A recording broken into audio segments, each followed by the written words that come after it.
New York. Okay, students, this is the video lecture for chapter 4 about libel and emotional distress. And I'm doing this about 7 o'clock on a Sunday morning. Got my coffee. See that? Coffee. CC jitters. Bonus points to anyone who knows what TV show this is connected to. I'm kidding. You're not going to get bonus points. Here we go. Let's do this.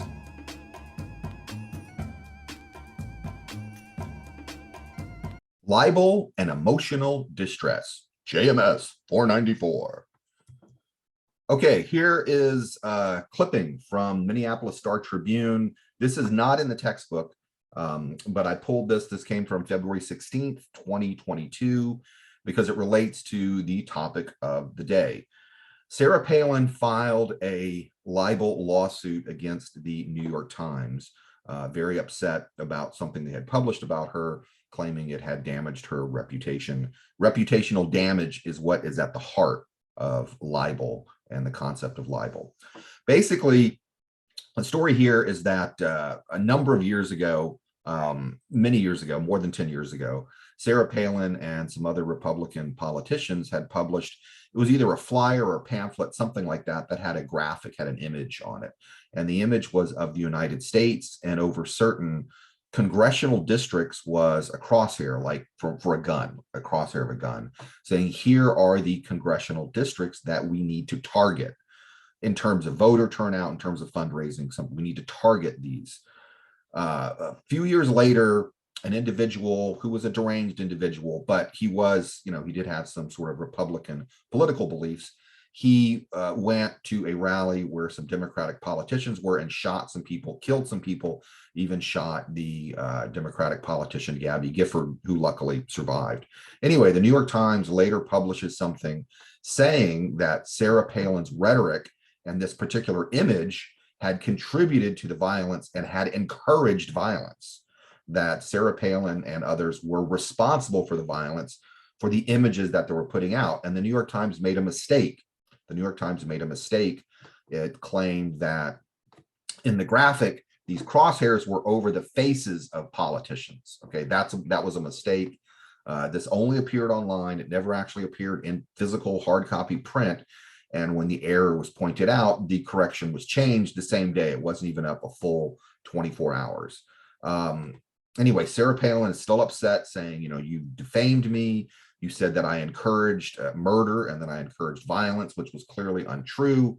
And I've been tracking this case for a long time, and no one believed that Sarah Palin was ever going to win this libel lawsuit because of this concept called actual malice, which I will talk about later in this lecture. Actual malice. And sure enough, lo and behold, the jury threw out the libel lawsuit. Even before the jury came back and threw it out, the judge said, I'm going to throw this out. The judge had said, this is not a valid case whatsoever. So I just wanted to present it as sort of a current, or at least semi-current example of libel lawsuits and how they function. And again, this comes from the Minneapolis Star Tribune, February 16th, 2022. And when I was making this clipping, I just captured this as well. If you care about the Powerball numbers for that day, there they are. Okay, now to the textbook stuff. Defamation is damaging someone's reputation. Slander refers to the spoken form of defamation. And technically, libel refers to something that appears in print or in the press. But as we have already discussed, putting something in print refers to any form of distribution in the media, even if it's social media, cable television, etc. So any form of media publication, media distribution is considered libel.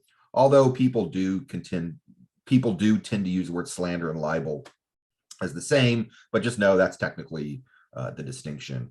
The objectives of a libel lawsuit are the plaintiff, that means the person who was harmed, needs to be compensated, generally financially, for their losses. The defendant is punished, and the whole case is supposed to discourage other people from saying deliberately false, negative, damaging things about people. The concept of dealing with slander goes back very, very far. In fact, to the BC era. Take a look at the textbook. I like that discussion of the trial and execution of Socrates. for slander, all the way back to 399 BC. And then there was also a big move against false statements with the Alien and Sedition Act, which was in 1798. I think I mentioned that in a previous lecture. So people have been trying to deal with this for a very, very, very long time. One of the changes now is that the burden of proof is now on the plaintiff. The plaintiff has to prove that something that was printed is not true. Previously, the defendants had to prove that what they said was true. So now the burden of proof is shifted to the plaintiff. This has been done to encourage a robust free press, and so that the press is not afraid to publish things. If someone says something wrong about you or publishes something wrong, the burden is on you to prove that it was wrong. The burden is not on them. Now, elements of a libel case, okay? Seems straightforward, but none of this is straightforward. What's that line from Luke Skywalker? Everything you said was false, something like that, whatever. I'm a Star Wars geek. Everything you see here is a matter of debate, okay? But for someone to have a successful libel case, they must prove it was a statement of fact that was published, that is of and concerning the plaintiff, that is defamatory, that is false, that causes damage or harm, and for which the defendant is at fault.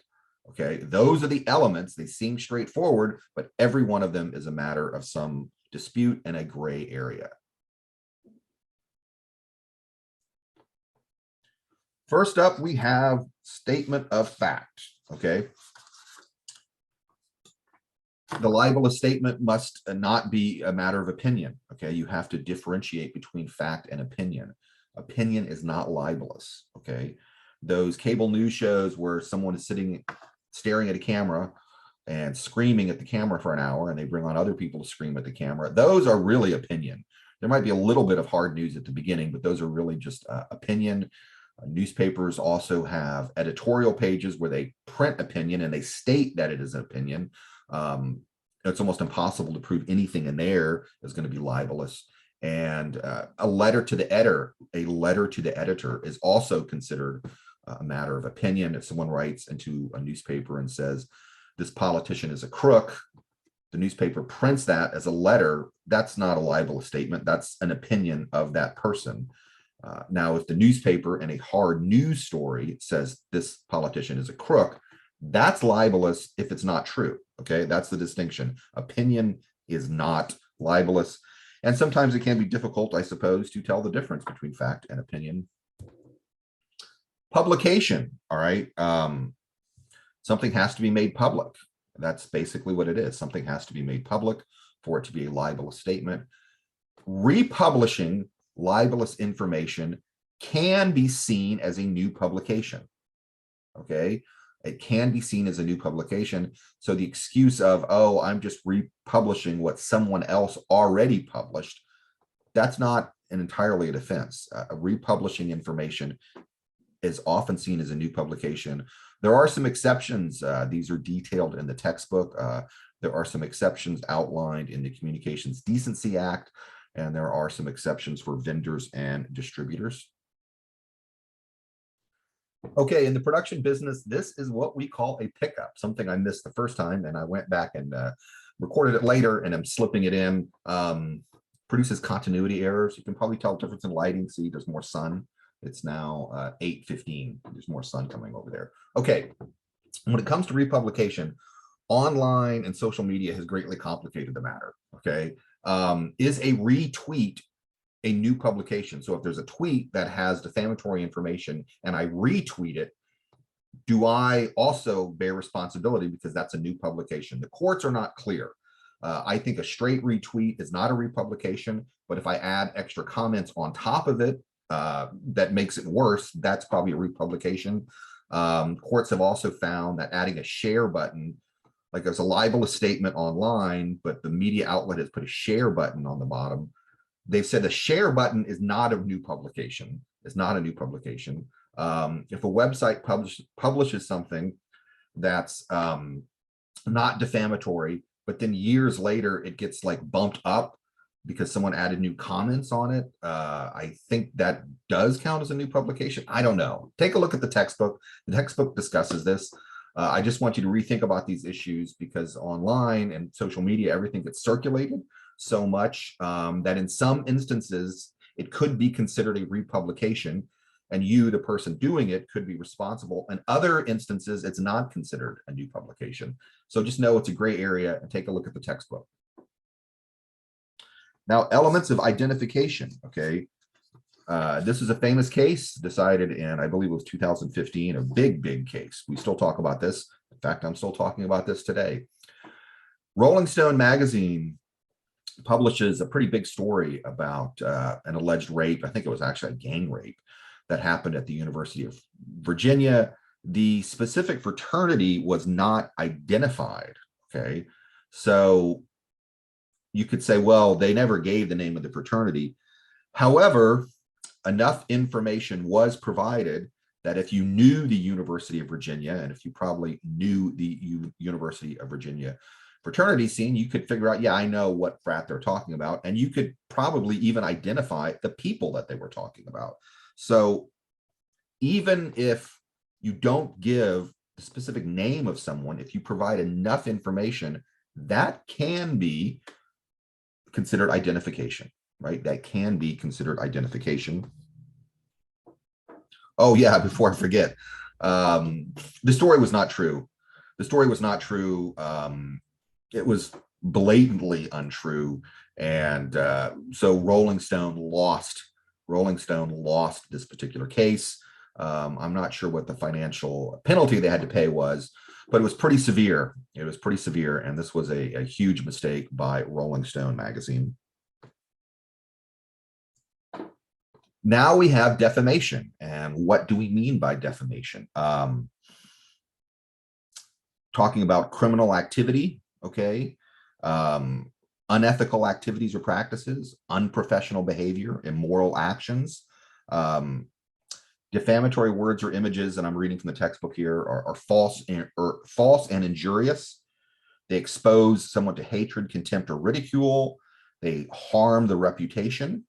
They cause the loss of goodwill or confidence from others. Some of these things are not clear, though, okay? In the past, and I apologize, I don't mean to be offensive, but this was true in the past, saying someone was a homosexual when they were not could be defamation.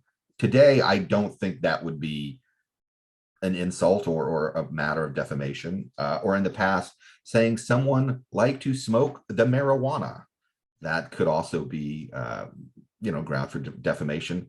Today, I don't think that would be. I mean, that's legal, right? Saying someone was HIV positive, that used to be considered grounds for defamation. Like you said I was HIV positive, I'm not. That's a treatable disease now. So society evolves over time. So some things that were maybe said in the past were just blatantly flat out, that's you're defaming me. Today, you might say, well, what's the no big deal? That's no big deal.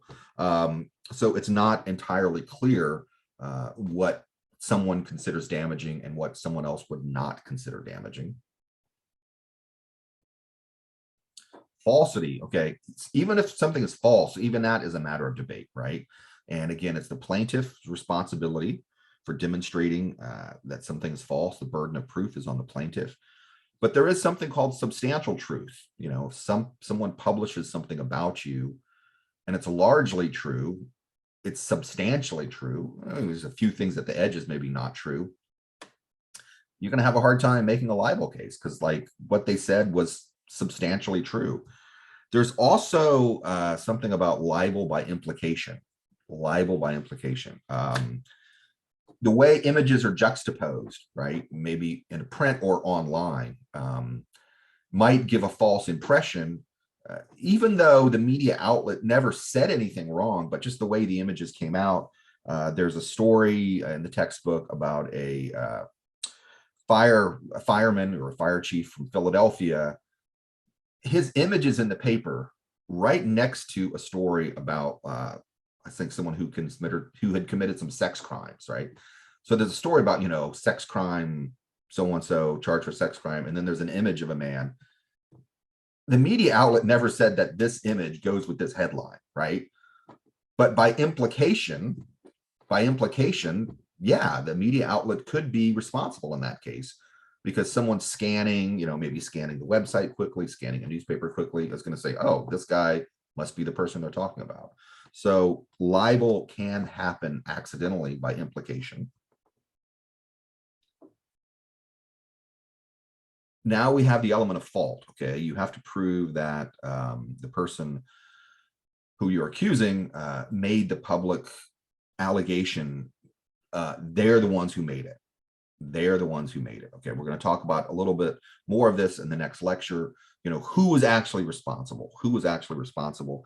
And there is this concept of actual malice. Okay, this is I'm going to go to the next slide here for a moment. Okay, this concept comes from this 1964 Supreme Court case, New York Times v. Sullivan. Okay, here's what happened. It was an ad in a newspaper in the New York Times to solicit legal funds for Martin Luther King Jr. It described the arrest of some civil rights protesters in Alabama. In making this ad, some false statements were made, and the Montgomery County Public Safety Commissioner sues for libel. I think this itself is interesting because the man was never named at all, but he, again, going back to this concept of identification, said people can figure out that they're talking about me. And they made some false statements, okay? But the courts found that the false statements were not made with actual malice. If you are a public figure now, a public figure, including politicians or a famous athlete or a famous sports star or someone like Sarah Palin, the courts have said we want newspapers and journalists to be able to criticize and talk about and discuss these public figures because they are people of public importance, okay?